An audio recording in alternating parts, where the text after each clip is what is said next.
નમસ્કાર દોસ્તો, આનંદ ગુજરાતની તમારું સ્વાગત છે। દેશ દુનિયાના અને ગુજરાતના તાજા મોટા અને સૌથી મહત્વપૂર્ણ સમાચાર જાણીએ તે પહેલાં જો તમે ચેનલમાં નવા હોય તો ચેનલને જરૂરથી સબસ્ક્રાઇબ કરી દેજો અને વિડીયોને લાઇક પણ કરી દેજો।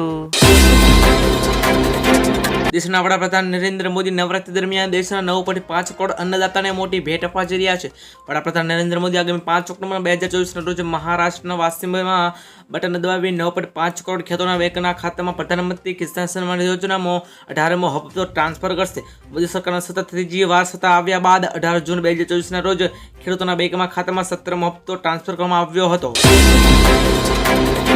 ઓક્ટોબર મહિનો શરૂ થઈ રહ્યો છે। દર મહિને જેમ આ મહિનામાં પણ ઘણા મોટા ફેરફાર થવાના છે। 1 ઓક્ટોબર એટલે કે મંગળવારથી દેશભરમાં આધાર કાર્ડ, પીપીએફ, સુકન્યા સમૃદ્ધિ યોજના અને આવકવેરા જેવા 10 મોટા નિયમો બદલાઈ જઈ રહ્યા છે। આ ફેરફારની અસર સીધી સામાન્ય માણસોના ખિસ્સા પર પડશે। પહેલી તારીખથી પહેલો ફટકો એલપીજી સિલિન્ડરની કિંમતો પર પડ્યો છે।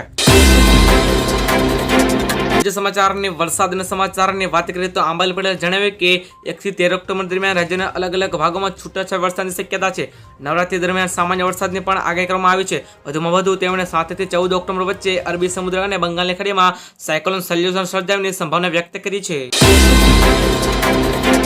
દિયાનું થઈ જતા યુટ્યુબમાં જોઈ ટ્રેન ઉથલ પાથલ કાવતરું ઘડ્યું। પેસેન્જરો ટ્રેનમાંથી પટકાયા પછી લૂંટ ચલાવવાનો હતો પ્લાન। દેશમાં છેલ્લા કેટલાક દિવસોથી અનેક જગ્યાએ ટ્રેનને ઉથલ પાથલ પ્રયાસની ઘટના સામે આવી રહી છે। ત્યારે ગુજરાતમાં પણ વધુ એક વખત ટ્રેનને ઉથલ પાથલ પ્રયાસ કરવામાં આવ્યો છે।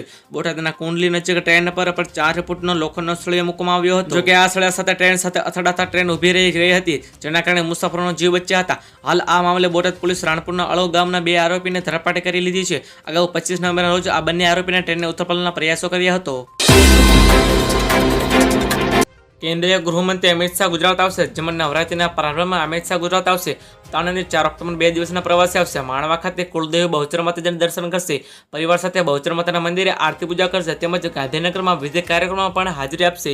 જેમાં અમિત શાહ અડાલજા પણ આરોગ્ય ધામનો લોકલ પરાણા પણ કરશે।